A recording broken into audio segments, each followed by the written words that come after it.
Ok. That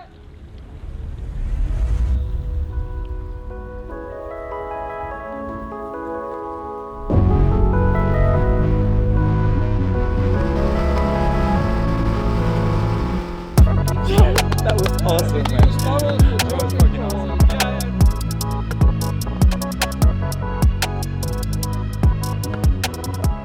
Salut, c'est Comme Girardeau, 24 ans, je suis dodzer professionnel. Tu te demandes peut-être ce que c'est le dodge. Mais le dodge, c'est une technique qui a été popularisée par la Norvège qui consiste à plonger d'une hauteur à plat en gros et au dernier moment on se recroqueville et on atterrit les pieds et les poings en même temps dans l'eau. Ça s'appelle le dodge ou le death dive. Il y a de plus en plus de compétitions et ça devient de plus en plus reconnu dans le monde professionnellement. On tourne cette interview dans un endroit quand même assez grandiose et assez particulier. Est-ce que tu peux nous dire déjà où on est et pourquoi on est là? On est au Groenland, plus précisément à Ilulissat, la terre des icebergs. C'est ici, petite anecdote, que on pense que l'iceberg qui a fait couler le Titanic est né. Voilà pour la petite anecdote. Ici, on est là parce que on va essayer de on va essayer de faire un world first ici. On va tenter d'être le premier être humain à dozer d'un iceberg. J'aime bien cette phrase, elle sonne bien, mais je dis on parce que on va le faire avec mon coéquipier Trulstorp, avec qui on est champion du monde là, actuel, en équipe. On va revenir sur ce projet de l'iceberg, mais revenons presque un an en arrière. L'été dernier, tu te casses le dos. Est-ce que tu peux me raconter ce qui s'est passé? Ouais. L'été dernier, je me suis fracturé et luxé 2 vertèbres, donc elles ont pénétré à 25% dans la moelle épinière, ce qui fait que je pouvais plus bouger mes jambes et je les sentais plus pendant un petit moment. Et ensuite, ouais, j'ai dû me faire opérer. Maintenant, j'ai des cicatrices de 25 cm dans le dos. Je trouve ça assez stylé d'ailleurs, j'aime bien les cicatrices.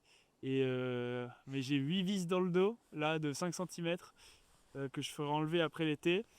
Mais ouais, du coup, grosse rééducation, gros challenge pour revenir en forme, quoi. J'avais perdu bien 9 kilos, j'étais resté 2 semaines à l'hôpital.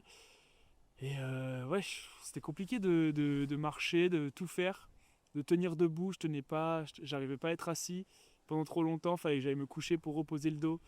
Compliqué et j'ai eu de la chance de revenir de ça, quoi. Justement, tu parles de chance dans les jeux, ouah, dans les heures ou dans les jours qui suivent. Est-ce que tu comprends la gravité de ce qui vient de t'arriver? Au tout début, j'entends luxation, je me dis, une luxation c'est pas très grave, on te remet et voilà, tu repars. Mais bon, après j'étais gazé et tout, j'ai rien compris. J'avais tellement de douleur en fait, j'avais tellement mal au début, ils m'ont gazé tout de suite. Et après, mon père est très vite arrivé. J'étais à Majorque, lui était dans les Alpes, il est très vite arrivé, il est médecin aussi. Et là, il me dit mais ça va pas du tout, t'es en soins. Je sais plus comment ça s'appelle, soins intensifs. Et en gros, c'est le level dans l'hôpital juste en dessous des comas. Donc c'était le deuxième soin le plus urgent de l'hôpital. Et là, ouais, on me dit si tu bouges, le moindre mouvement, tu peux perdre l'usage de tes jambes, même si là ça va. Donc c'était même stressant de dormir honnêtement. Parce que si tu dors et que tu dors sur le dos et qu'en fait tu te retrouves, un jour je me suis réveillé, j'étais sur le côté. Et là, tous les infirmiers en panique, oulala, attendez, faut le remettre bien, mais genre, ils étaient 8 pour me remettre sur le dos et tout.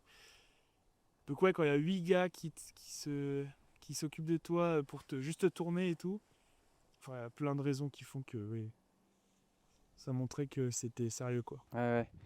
Ça te fait même te poser des questions, ça te fait douter de guérir à ce moment-là ou pas du tout? Là, pas trop, j'ai pas tant douté, parce que là, je pouvais assez vite bouger mes doigts de pied, tout ça. J'avais assez vite les sensations, de toucher, tout ça, quand on me touchait les tibias, tout ça, je sentais assez bien. Mais il fallait juste faire hyper gaffe de pas trop bouger au moment où, avant l'opération surtout, avant que ce soit stabilisé tout ça, parce que j'avais une fracture instable. C'était comme ça.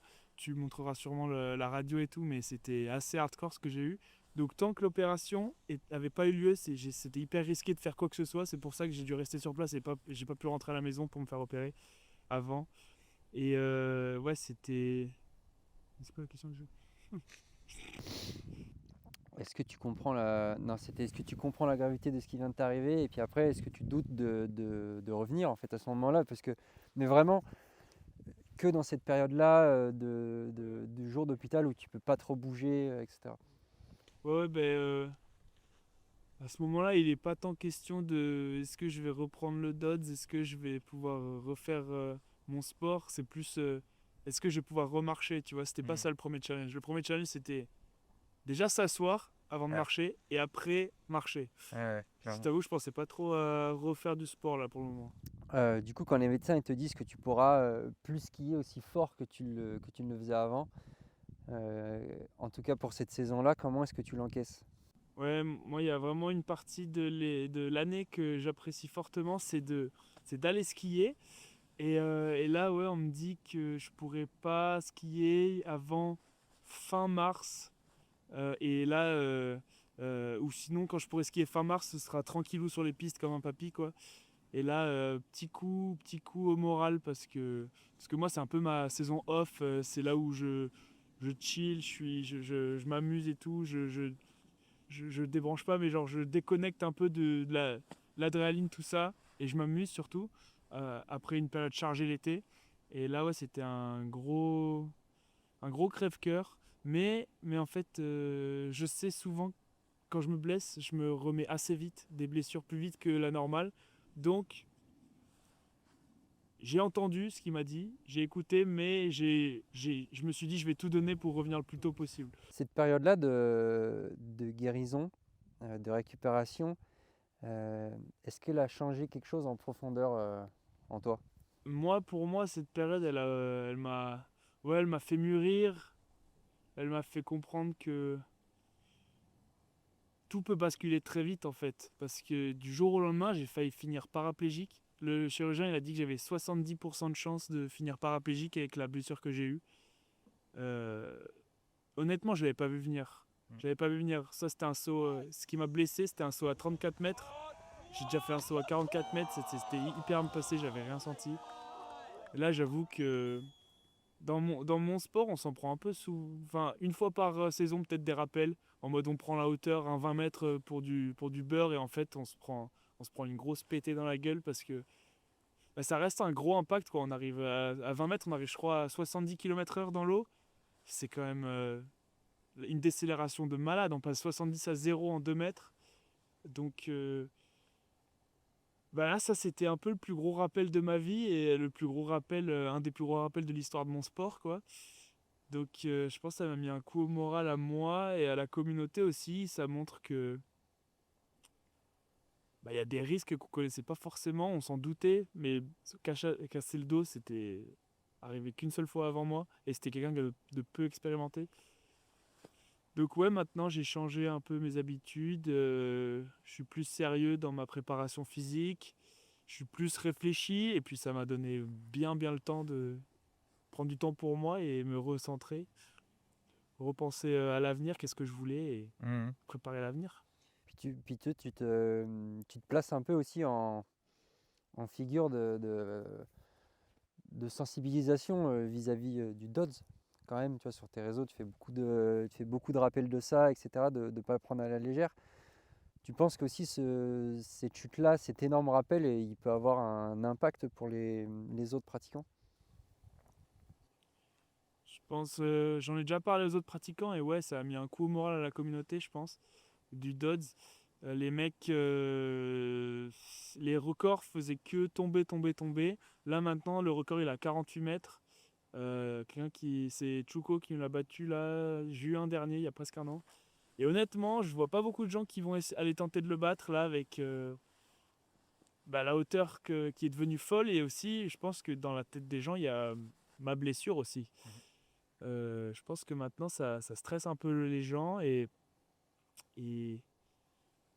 peut-être que d'un côté, ça va le professionnaliser encore plus. Les gens vont faire une prépa physique spécifique. Moi, c'est ce que j'ai fait avec un préparateur physique m'a fait travailler spécifiquement les impacts du DOTS, quoi. Donc c'était Ouais. super intéressant. Et puis, je pense qu'il faudrait que je la partage encore plus, quoi, et que je partage ma préparation, comme ça, des blessures comme la mienne. Bah, je pense que tu as un bon exemple maintenant pour sensibiliser encore plus, quoi. Oui, bah oui, maintenant je connais, je connais de mieux en mieux mon corps, je connais de mieux en mieux les risques. Et là, ça m'a bien aidé à connaître un peu mieux, encore mieux tout ça. Donc oui, je pense que j'ai un rôle à jouer dans cette éducation de notre sport qui est toujours en développement, quoi. Depuis que j'ai ma place un peu dans le sport, j'ai une grosse inspiration du ski, les films, les festivals, tout ça, les sponsors. J'essaie vraiment de professionnaliser mon sport. Tu vois, j'ai déjà fait un film là sur mon dernier record du monde qui était le premier film du sport qui était vraiment pro, tu vois, avec un vrai budget, des sponsors, tout ça. Et dans ce film, par exemple, je fais de la prévention, je montre ma préparation, je montre que pour monter à 44 mètres, je suis pas juste venu sur la falaise et j'ai sauté, j'ai fait tout l'été de préparation. Et ensuite, pendant 1 mois et demi intensif, tous les jours, 20 mètres hard impact et 30 mètres, j'y allais, quoi. Je montrais les hauts et les bas, que c'est ok de renoncer, que on n'est pas invincible. Pour moi, c'est... Ouais, je trouve que pour développer un sport, il faut le professionnaliser dans différents domaines et pas que dans la compète et pas que dans la perf non plus. Ouais, bien sûr. Qu'est-ce que tu as mal fait qui fait que tu t'es blessé? On ne saura jamais exactement pourquoi je me suis blessé, mais il y a beaucoup de raisons qui ont fait que je pense avoir eu un manque de préparation cette année-là. J'avais un manque de motivation aussi. Ça, j'ai dit dans une vidéo YouTube, là, j'étais là sur les falaises, il y avait des dizaines de personnes, on était tous là à sauter. Moi, j'avais pas envie, en fait. Et donc, au final, ça a fait que début août, j'avais fait que 4 sauts à 20 mètres, 4 dots à 20 mètres, ce qui est très peu pour moi. Normalement, j'en fais beaucoup plus.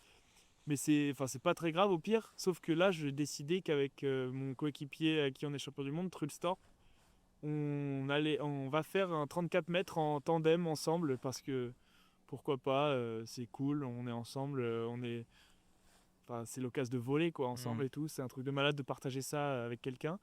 Et j'ai grillé les étapes, honnêtement. J'ai grillé les étapes, ce que je dis tout le temps de pas faire.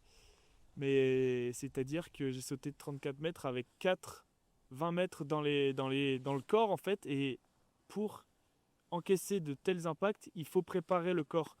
Donc j'avais fait beaucoup de volume, mais à très bas, genre à 10 mètres quoi.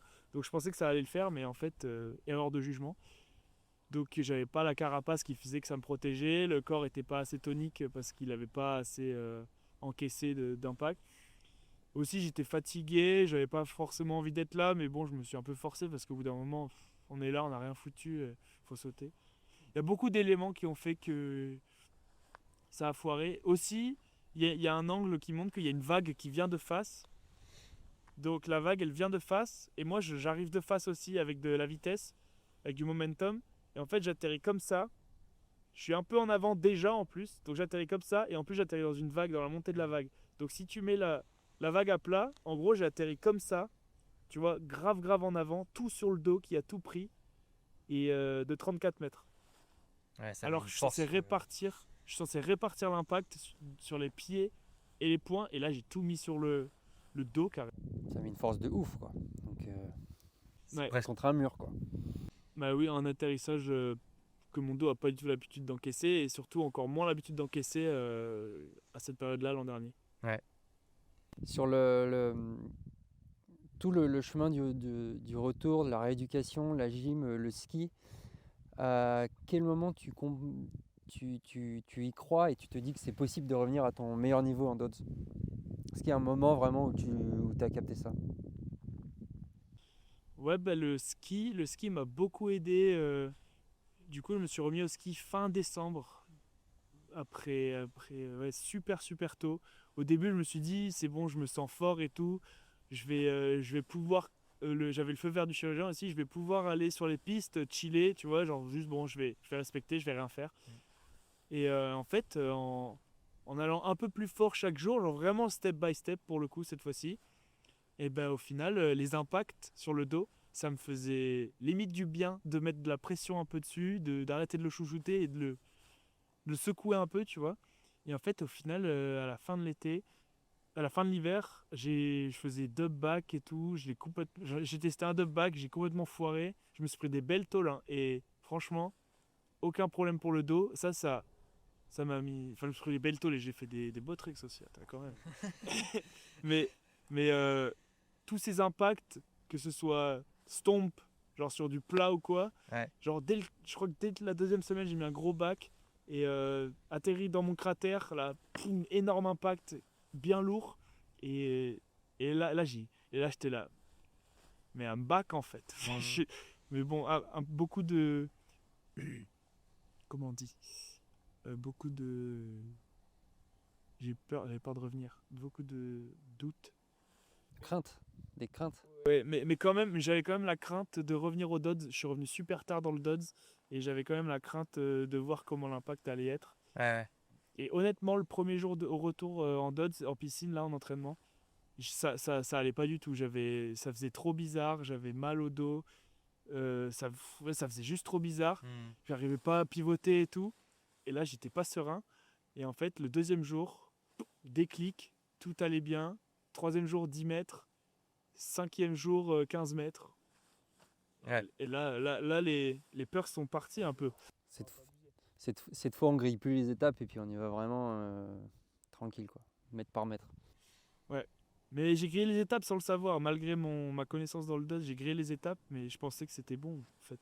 Ouais, on n'est jamais assez sûr, quoi, au final. On a encore des domaines à découvrir dans notre sport. Ouais. Ouais. Qu'est-ce qui a été le plus dur dans le processus de retour? L'hôpital, c'est possible. C'est une partie du processus. Bah oui, c'est le premier, quoi, c'est la première partie. Ouais. C'est souvent la plus dure, c'est celle qui met le plus de doutes, et puis c'est la plus... Au final, même si c'est pas la plus longue, en ressenti, c'est la plus longue, quoi. Ouais. Ah ouais. Je suis resté 2 semaines à l'hôpital. Après, quand j'étais parti des soins intensifs après l'opération, je suis allé dans une chambre partagée avec Rossé, 94 ans. Lui, complètement, il perd la boule. Donc, c'était horrible. Il faisait que crier. Il faisait peut-être 29 degrés dans ma chambre. Il n'y avait pas trop la clim. Et il y avait une infirmière pour je sais pas combien de patients. En plus, il fallait parler en espagnol. Il y avait zéro français. Donc, quand tu avais des besoins, c'était. Tu les appelais. En fait, si tu avais deux besoins, c'était. En plus, il fallait que je parle en espagnol. Et mon espagnol, il est. Ok. Voilà. Ok, moins. Ouais. Et genre, t'as besoin de dire des trucs. Et toi, allez, ok. Ouais. Et genre, direct, tu lui dis. Et après, elle s'en va. Et en fait, t'avais deux trucs à demander, quoi. Ouais. Enfin, c'est con, mais j'ai des exemples. Ouais. Et horrible. Et pas le droit de bouger. T'es coincé. T'es collé au drap. Tu peux pas te laver. Parce qu'en plus, il fait chaud. T'as un dos cassé. L'expérience de l'hôpital, elle change pas mal, hein. Elle fait... T'es content quand même d'en sortir, quoi. Je trouve elle fait mal, tu vois. Dans l'état d'esprit, elle est difficile. Ouais, allez voir vos copains quand ils se blessent et qu'ils sont coincés à l'hôpital. Ouais. Ça, j'ai envie de le dire, ça. Ça fait passer le temps. Bah ouais, c'est ça. Surtout quand j'ai pas le droit de mettre de coussin, là. Je suis comme ça, je regarde le plafond. Tu sais que mec, pendant une semaine, j'étais dans une chambre, je connaissais pas la chambre, je connaissais que le plafond parce que j'avais pas le droit de bouger et j'avais pas de coussin et tout. Est-ce que avant de sauter, t'as peur? Et si oui, tu as peur, cette peur-là, qu'est-ce que t'en fais pour la dépasser? Pas par rapport au dos, là. Non. En fait, je peux avoir peur, mais ça dépend le saut.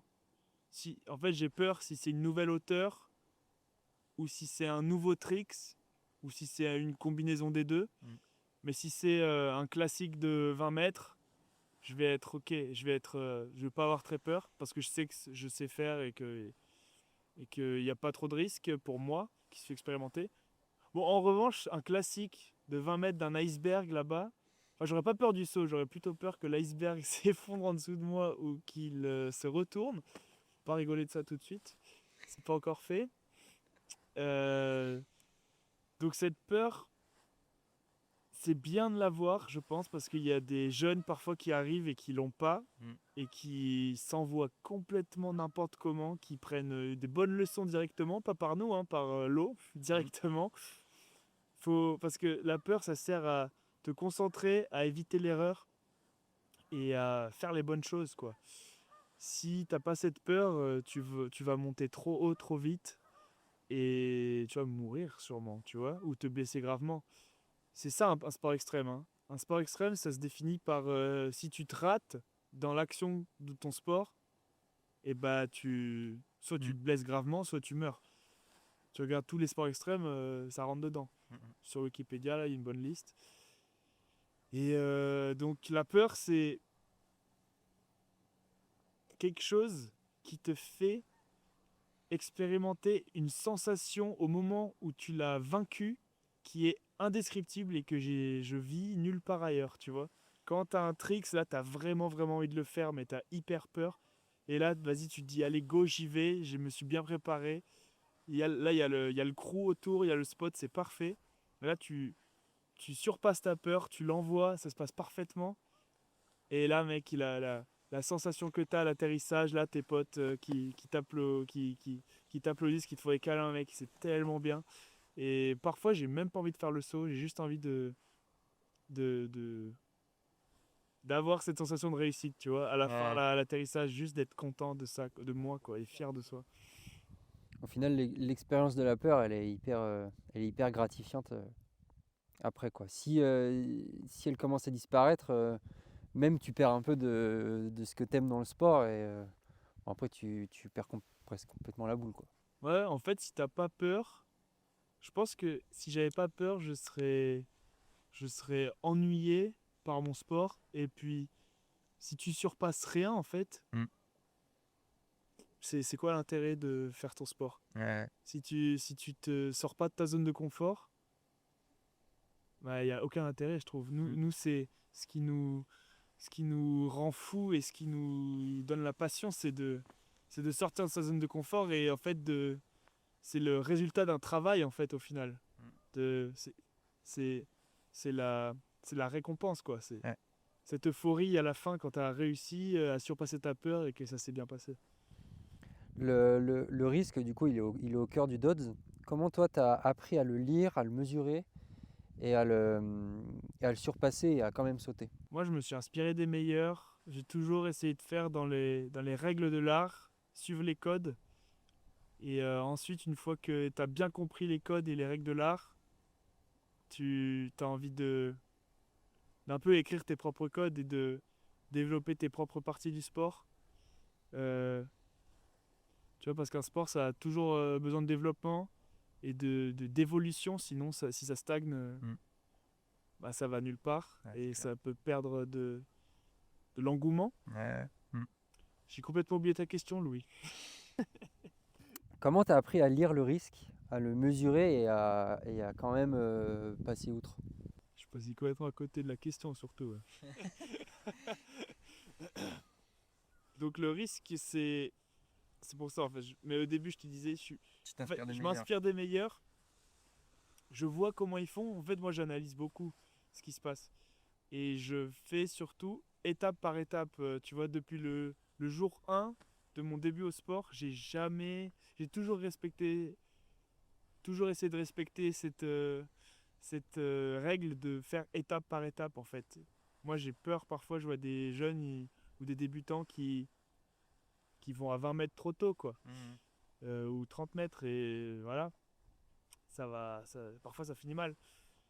Donc, en vrai, honnêtement, toujours écouter les experts, j'ai envie de dire, les meilleurs, si tu arrives à leur poser des questions ou les croiser, toujours poser les bonnes questions.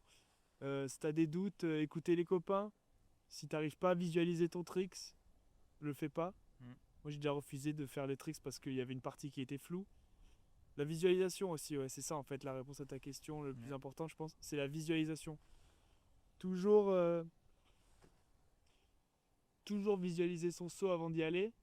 Parce que si tu arrives à visualiser assez profondément et assez fort ce que tu veux faire, c'est comme si tu l'avais déjà fait et c'est comme si tu avais de l'expérience dans le saut que tu vas faire, tu vois.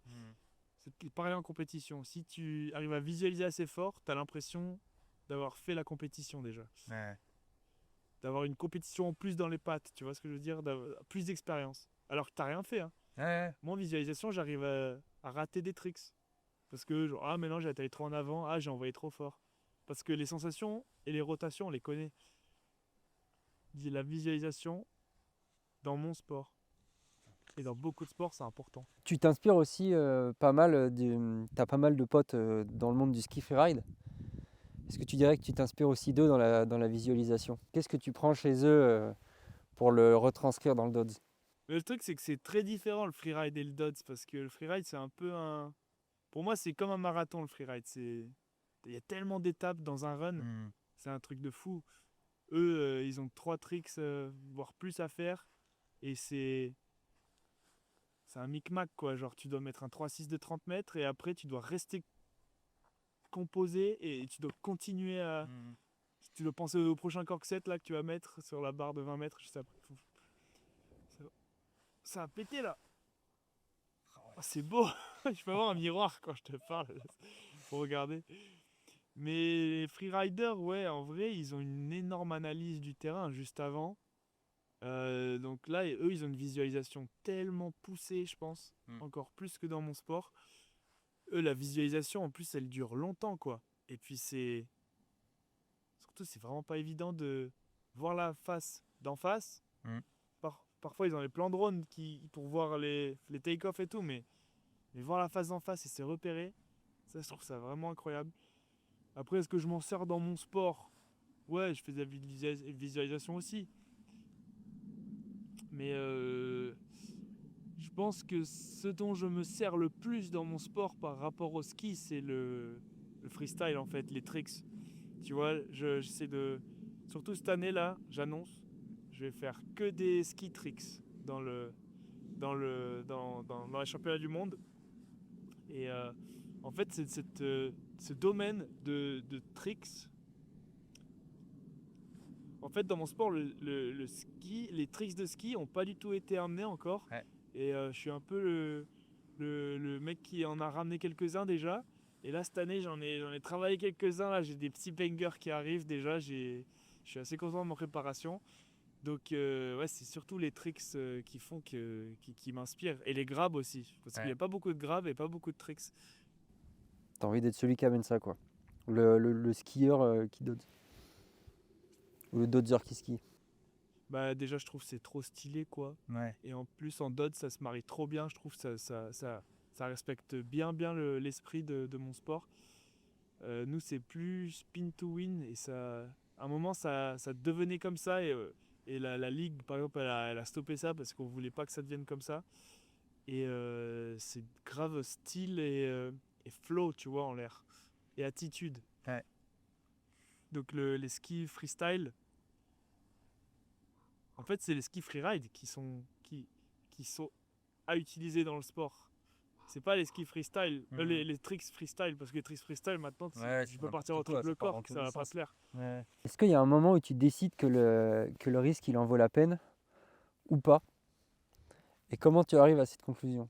Le risque en vaut la peine si les chances de blessure sont très faibles. Ce que je veux dire, c'est que si tu es bien préparé et que ton tricks tu l'as bien aussi, que la hauteur aussi tu l'as bien, normalement il n'y a pas de raison que ça foire.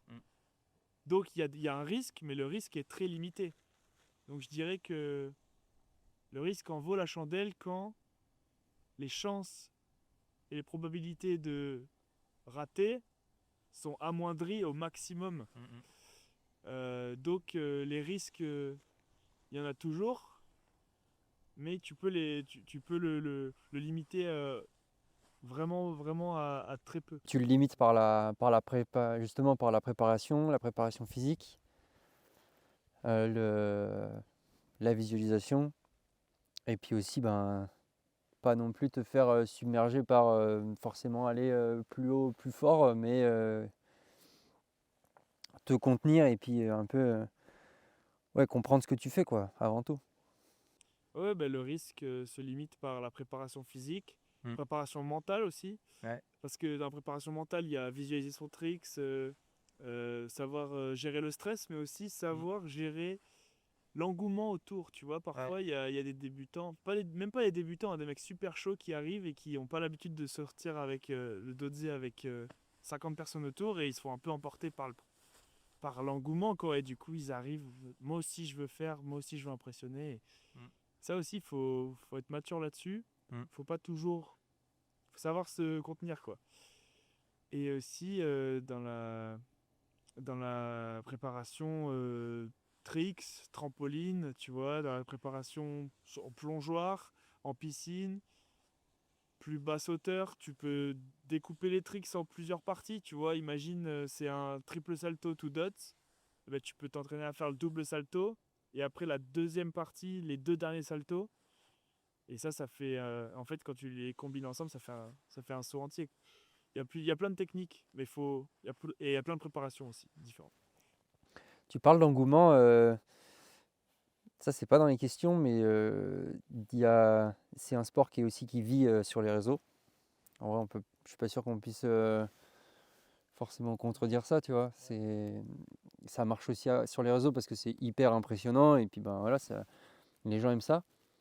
Est-ce que les réseaux, ça a changé ta manière de sauter, ta manière d'aborder le danger, ou alors pas du tout, tu essaies de t'en détacher et c'est secondaire? Moi, il y a une règle que je me suis fixée, c'est si jamais je me dis un jour, genre, je fais ce saut pour ah, ça ferait des likes, ça, ou je me dis non. Mm. Genre, bah non, tu le fais même pas là. Tu le fais même pas. Moi, faut vraiment que j'ai envie. Et tu vois, jamais je me force vraiment à faire un saut. Euh, Mon sport est très apprécié et très visuel, tu sais, sur les réseaux. Ça Mm. va bien avec l'algorithme et tout. Mais tu dis, est-ce que ça a changé quelque chose? Moi, j'ai toujours sauté avec les réseaux. Depuis le début, il y a les réseaux depuis que j'ai commencé. Et honnêtement, je pense que c'est même les réseaux qui m'ont fait le prendre le plus sérieusement les sauts parce que pendant le Covid, j'en faisais un peu et tout, ça marchait bien, c'était marrant, moi ça me faisait rire. Mais c'était surtout une passion, quoi. Quand tu pratiques un sport extrême, si tu n'aimes pas le sport extrême, et que tu fais ça genre juste pour la fame ou les réseaux, franchement tu pourras pas aller loin parce que surtout dans le mien, dans mon sport, honnêtement tu prends des sacrés pétés parfois, tu sais, quand tu sautes et pam, tu te prends des sacrés claques. Donc si t'aimes pas faire ça, franchement tu vas vivre un calvaire. Ouais. Moi tous mes sauts c'est une fierté personnelle quand tu vois j'amène un nouveau trick, j'amène un world first, c'est un peu mon bébé le sport, surtout en France. Quand j'ai commencé on était que 2 dodzers. Maintenant, on est des milliers, je pense qu'on est 2-3 000, je dirais, c'est dur à dire. Mais j'adore le voir se développer, j'adore voir de nouvelles têtes arriver dans le sport, voir le développement de. Tu sais, je suis arrivé un peu au début de l'engouement, donc je l'ai vu grandir. Mm. Et, et, euh, et les réseaux, c'est un très très bon atout pour le faire grandir encore plus. Ouais. Mais je pense pas qu'il faille faire par rapport à lui. Mm. Faut qu'on crée notre propre chemin. Mais pour avoir été avec vous, tu vois, sur des compètes ou sur certains spots où je vous trouve hyper mature vis-à-vis de ça, tu vois. Puis même vis-à-vis de l'approche et de l'entraide, je trouve qu'il y a une bonne communauté, tu vois. Et il n'y a pas, j'ai pas ressenti ce truc justement de faire ça forcément pour les réseaux. Ouais, moi, il y a plein de sauts que je filme pas ou que j'ai pas posté, alors que même s'ils font 25 mètres, tu vois, je les ai pas postés. Mm. D'ailleurs, maintenant, vu que j'ai pas posté de saut depuis longtemps, je me dis que je devrais les poster. Mais je vais pas poster des vieux trucs. Mais ouais, il y a vraiment une entraide de malade, tu vois. Quand j'ai fait mon dernier record du monde, j'ai invité, par exemple, les 2 derniers recordman du monde à Mm. venir m'aider et comme symbole à venir être dans l'eau pour me safety au cas où il y a un problème. Et les mecs, tu vois, c'était pas du tout de la provoque, hein, c'était vraiment du partage. Et les mecs, ils étaient ravis de venir m'aider.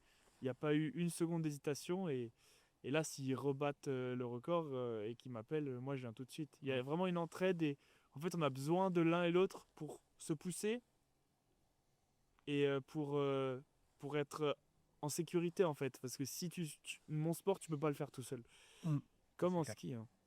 Mais mon sport, tu peux pas le faire tout seul parce que si déjà t'as pas la motive d'y aller tout seul dans l'eau, t'as besoin de quelqu'un dans l'eau s'il y a un problème. Puis c'est toujours mieux de vivre ça avec les copains quoi. Ouais, Et c'est clair. ce qu'on vit, c'est unique. Tu as choisi de marquer ton retour, ton retour à la compétition en sautant depuis un iceberg au Groenland, en dodzant en iceberg. Pourquoi cet objectif-là et pourquoi maintenant? C'était un des trucs que je voulais faire depuis que j'ai commencé le Dodds. Je crois que j'en Ouais. parle déjà depuis 5 ans avec mes potes Dodzers. Genre, mais ce serait pas trop stylé de sauter dans l'iceberg. Et je trouve que c'est l'action la plus Dodds possible à faire, tu Ouais, vois. ouais. Genre, en gros, ça a été popularisé par la Norvège. Là-bas, ils sautent dans la glace et tout. Puis nous, on aime bien l'esprit raw, tu vois, l'esprit viking. Pas le droit une des premières règles qu'on m'a dit dans le DOT, c'est interdire la combi, tu vois. Mm. Et en plus, on est un peu rebelle, on se la pète et tout. Et là, t'arrives en maillot de bain sur un iceberg, t'es comme ça, là. Vas-y, on va sauter. L'eau, elle est froide, je vais rien sentir sur mon corps quand je vais atterrir. Mais, euh, mais c'est ça le DOT, c'est genre le courage, tu vois. Mm. Et c'est tellement galère à faire. C'est tellement. Même si je sais pas encore si je vais faire un tricks ou pas. Je sais pas si je vais pas faire un classique, tu vois. Mais juste, ce sera tellement la récompense d'un travail de longue haleine. Là, ça fait 1 an que je prépare ça. Je préparais ça avant. En fait, je préparais ça avant de me blesser. Mm. Et au final, je me suis dit, je vais le rattacher à la blessure, quoi. Ouais. Et en fait, je veux faire peur aux adversaires aussi. Ouais. Je vais être champion du monde là 2026 parce que Candide Tovex, tu vois, le mec il se pète une vertèbre. On n'entend pas parler de lui pendant 2 ans. Il revient dans un sport où qui faisait même pas trop avant, freeride. Freeride World Tour Champion sur l'année du retour. Ouais. Et moi, t'imagines, pareil là. Ça te motive. Ouais. Genre, je rate les championnats du monde 2025 parce que je me suis cassé le dos. Et là, je reviens 2026 et je suis champion du monde. Ce serait vraiment un truc de malade pour mon histoire et ce serait stylé, quoi, tu vois. Ouais, ouais, de ouf. Ouais, la symbolique Conditovex, je l'avais pas. C'est vrai que c'est cool de pouvoir faire ça. Tu vois, là, le film, je veux le poster 2 jours avant ma première compète. Et ce sera la première fois que les gens me verront dodger publiquement depuis la blessure. Mhm. Et donc, c'est pour faire peur aux adversaires, ouais. C'est pour leur Ouais. montrer que je suis prêt et que je suis motivé cette année. C'est les adversaires, c'est les copains aussi, mais on se marre ensemble. Ouais, bien sûr. C'est de Mais la la bonne pression. adversité, quoi. On met la pression. C'est de la bonne pression. Rappelle-nous le nom le titre du projet, un peu. Puis explique-le-nous. Le projet, c'est pas moi qui l'ai trouvé. Moi, j'avais commencé à annoncer le projet, j'avais même pas de nom, honnêtement. En fait, les gens ils disaient pour rigoler, ah, trop hâte du comeback. Mon prénom c'est Com. Comeback en anglais c'est le retour. Et back, tu vois, c'est le dos. Mm. Donc triple meaning sur un seul mot, t'imagines l'aubaine. Je me suis dit, au début je me disais que c'était un peu prétentieux de mettre ça, le comeback, tu vois. Mais en fait c'est juste parfait comme titre, Ouais. je suis obligé. Triple jeu de mots sur un mot et puis go quoi, the comeback. Yeah, gras, hey. Bon, bah écoute, on va voir ce que ça donne, hein. Dans un jour, Lequel, là 2 jours. Tu prends lequel? Je sais pas, celui, celui à ta gauche, là, la pointe. Ouais. Là je la ski bien en revanche. Ouais. Mais je sais pas si tu le vois là la cam. Là, tout à gauche là il a l'air pas mal. Non, je crois que tu le vois pas. C'est pas si je l'ai. Et tout à gauche là, vraiment tout à gauche, moi je le vois. Là, je l'ai pas. Eh ben dommage pour vous l'iceberg, vous le voyez pas, mais vous le verrez dans le comeback. Le film sort sur la chaîne 00 Nation et la mienne sur YouTube le 11 juin, 2 jours avant ma première compète, la première compète Red Bull de l'histoire. Allez voir ça. Big World First. Là je sais pas encore si ça s'est fait, mais j'espère qu'on va le faire après-demain. Le stress. Bye, ciao. Grrr. Pow! Money round friends and family, when I'm round blood, I'm a social crip. Move different now, I'm grown, but I still say yo to the local kids. Whole thing fling them packs, don't get too attached, I flirt then switch. This month finna determined. We back!